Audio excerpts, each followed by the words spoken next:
One of Germany's largest political parties finds itself in power and in deep crisis. The Social Democrats, also known as the SPD, are part of the current governing coalition here in Germany, and their polling numbers are a disaster. The SPD is meeting this week right here in Berlin, and the looming question, can the SPD save itself? Rifts on foreign policy have become visible within the center-left party. Some are unhappy about what they see as militaristic policies. Tensions have erupted over post-Ukraine militarization, backed by the new government's vice chancellor and a pacifist faction calling for a return to détente with Russia. Now, that faction has even issued a manifesto urging re-engagement with Moscow, a move that risks deepening the internal row. Russia's war in Ukraine has triggered big changes in Germany's defence and security policy. Chancellor Merz is pursuing a line that includes a massive boost in military spending, a new push to make the armed forces combat ready, and the delivery of significant firepower to Ukraine. Those policies were launched under the previous Chancellor, Olaf Scholz, whose Social Democrat SPD party is now the junior partner in Merz's government. But some in the SPD now feel that leaning into the military has gone too far. The German Social Democrats must be part of the peace movement and must remain part of the peace movement. A group including prominent Social Democrats recently put out what they termed a manifesto to push for a different approach. Their analysis warns that rearming Europe could make the continent less secure. In Germany and in most European countries, they claim, forces have prevailed that see the future primarily in a strategy of military confrontation and hundreds of billions of euros for armament.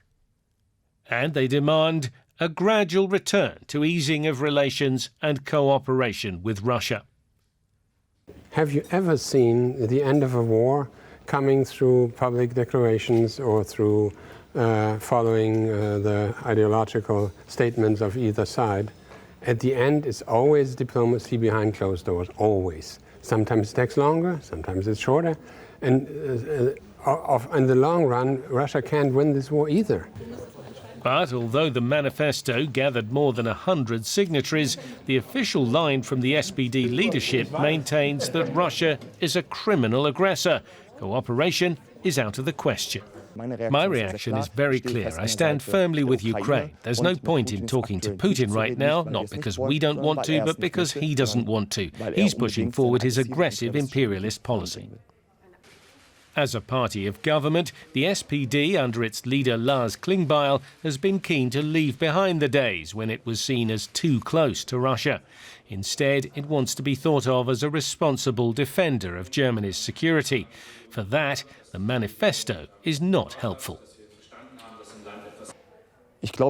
I think we shouldn't over-exaggerate its importance, because if you look at how many active members of the Bundestag or people in office have signed it, out of over 100 members of the Bundestag, only 5 of them have signed. The fact some still believe Putin's Russia is open to dialogue shows that within the SPD party at least, fundamental arguments are still being fought about the best way to achieve the peace all German politicians say they want. All right, let's go now to our chief political correspondent, Nina Haase. She is at the SPD conference here in Berlin. Nina, good to see you. So talk to me about the problem here. The SPD, they are in power right now. They're in this governing coalition, but their numbers are horrible. Can they change that?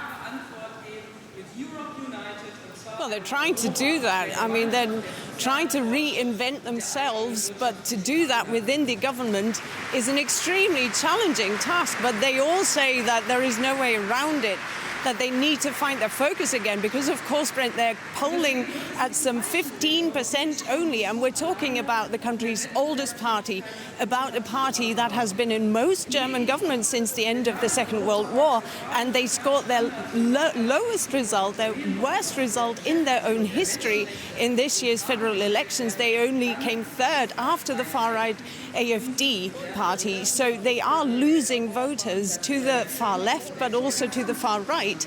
And now they're in government with the Conservatives, and of course they're having to make compromises, but there are deep divisions within the party, not just when it comes to the issue of Russia's war and how close relations should be with Russia, but also when it comes to the topic of Gaza, and they feel that the German government needs to speak out a lot more clearly. Some of those people in the party feel that. But of course, they only have 3 years till Germans go to the polls again. And the current German government has said that it wants to deliver tangible solutions to the people, or else there's no way around having to form a government with the far-right AfD party. Our chief political correspondent, Nina Haase, there at the SPD conference here in Berlin. Nina, thank you.